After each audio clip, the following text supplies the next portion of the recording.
The air feels thick, doesn't it? Like a constant pressure on your chest, a weight you can't quite shake.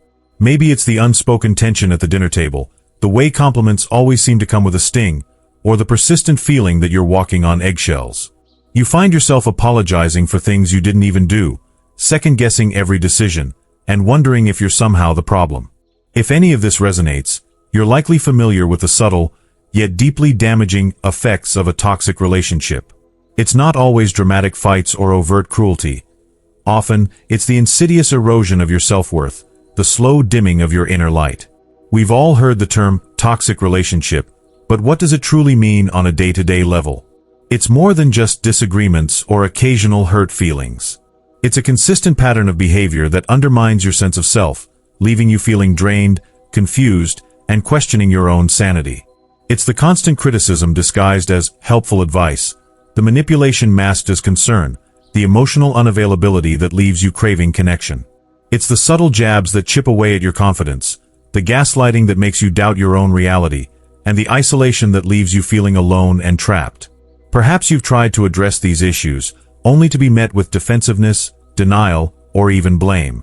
You might have convinced yourself that things will get better, that you just need to try harder, be more understanding, or lower your expectations. But deep down, a nagging voice whispers that something is fundamentally wrong. This isn't about occasional bumps in the road.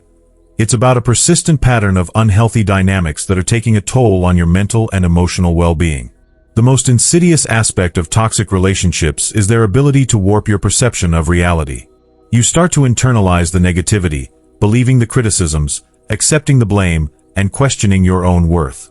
You lose sight of who you are outside of the relationship, your passions, your dreams, and your sense of self. You become so focused on trying to fix things, on pleasing the other person, that you neglect your own needs and desires. This slow erosion of self can leave you feeling lost, empty, and disconnected from your own life. The courage to break free from a toxic relationship isn't about blaming or hating the other person. It's about recognizing that you deserve to be treated with respect, kindness, and compassion. It's about reclaiming your power, setting healthy boundaries, and prioritizing your own well-being.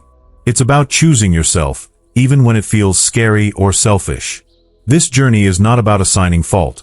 It's about acknowledging the impact on your well-being and choosing a path toward healing and self-discovery.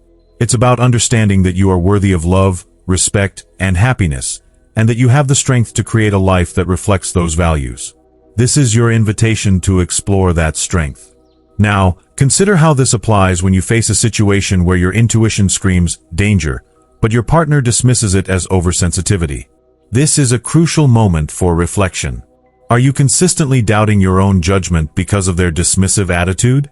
This pattern, where your feelings are invalidated, can slowly erode your self-trust, making you more reliant on their perspective, even when it feels wrong.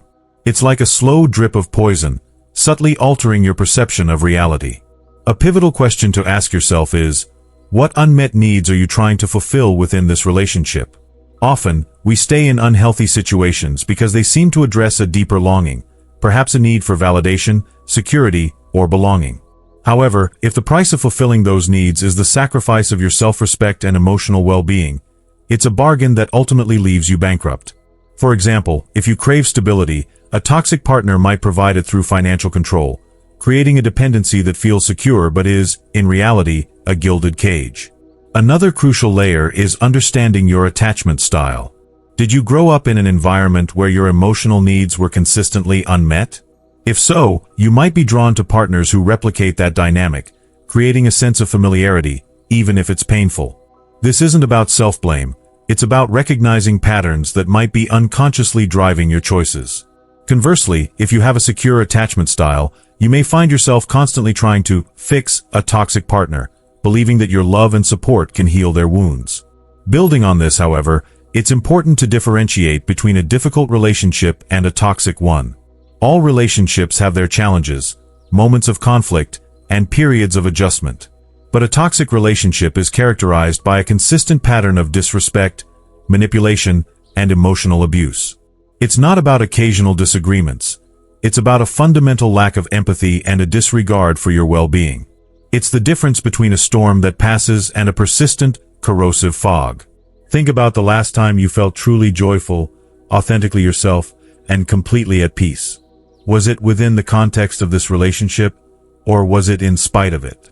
If your happiest moments are consistently found outside of the relationship, that's a significant indicator that something is amiss. It suggests that the relationship is not nurturing your spirit but rather stifling it, like a plant struggling to survive in poor soil. The reflection process isn't about finding someone to blame. It's about gaining clarity, understanding your own patterns, and empowering yourself to make healthier choices. It's about recognizing that you are not responsible for fixing someone else's issues, and that your worth is not contingent on their approval. It's about reclaiming your inner compass and charting a course toward a life that is aligned with your values and your well-being. By understanding these elements, you can begin to see the situation with new eyes and start to make choices that honor your own needs. Reflecting on this journey so far, it's like watching a tapestry slowly reveal its intricate design. Initially, we may have only seen isolated threads, individual instances of pain or confusion. But as we've moved forward, these threads have begun to coalesce, forming a larger, more coherent picture. It's a picture that speaks to the subtle ways in which our sense of self can be compromised, and the courage it takes to recognize the patterns that bind us. Consider it like navigating a dense fog. At first, visibility is limited, and we can only see what's immediately in front of us. Each step forward is tentative, guided by instinct and a hope that the path will eventually clear. The fog represents the confusion and self-doubt that toxic relationships can create, obscuring our sense of direction and making it difficult to discern what is real and what is not. But as we gain awareness, as we begin to understand the dynamics at play, the fog starts to dissipate, revealing a clearer landscape ahead. In light of these insights, the path forward becomes less about assigning blame and more about reclaiming agency. It's not about dwelling on the past, but rather about learning from it, extracting the lessons that will empower us to make healthier choices in the future. It's about recognizing that we have the power to rewrite our own narrative, to create a life that is aligned with our values and our aspirations. Drawing these strands together, we see that the courage to break free isn't a single act of defiance, but rather a series of small, intentional steps. It's about setting boundaries, honoring our own needs, and surrounding ourselves with people who uplift and support us. It's about cultivating self-compassion, recognizing that we are all imperfect beings doing the best we can with what we have. As we pivot towards the final reflection, it's important to acknowledge that the journey of healing is not always linear. There will be moments of doubt, setbacks, and temptations to return to familiar patterns. But with each step forward, with each act of self-care, we strengthen our resilience and deepen our understanding of ourselves. Think of it as tending a garden. We must first clear away the weeds, the toxic influences that are choking the life out of our plants. Then, we must nourish the soil, providing the nutrients that will allow our seeds to flourish. And finally, we must protect our garden from future harm, setting boundaries that will keep it safe and healthy. This is the ongoing work of self-care, a commitment to nurturing our own well-being and creating a life that is filled with joy, love, and purpose. The anticipation of a blooming garden is now upon us. The path out of a toxic relationship isn't a sudden leap. It's more akin to learning to breathe again after being submerged. Each inhale is a victory, a conscious choice to prioritize your own well-being, to reclaim the oxygen that has been denied to you. It's about recognizing that your inherent value isn't determined by the distorted mirror of another's perception, but by the unwavering truth of your own being. Consider the image of a sculptor meticulously chipping away at a block of stone. The sculptor isn't trying to create something new. They are revealing the beauty that was already there, hidden beneath layers of excess. Similarly, breaking free from a toxic relationship is about removing the layers of negativity, self-doubt, and manipulation that have obscured your true self. It's about uncovering the strength, resilience, and inherent worth that have always resided within you. This journey asks you to redefine courage. It's not the absence of fear, but the willingness to move forward despite it. It's about choosing self-respect over fleeting moments of validation, about prioritizing your inner peace over the chaos of a toxic dynamic. It's about understanding that walking away isn't a sign of weakness, but an act of profound self-love.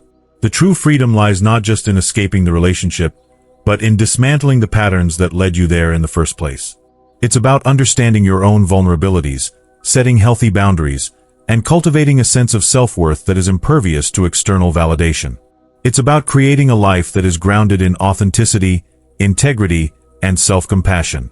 As you step into this new chapter, remember that healing is a process, not a destination.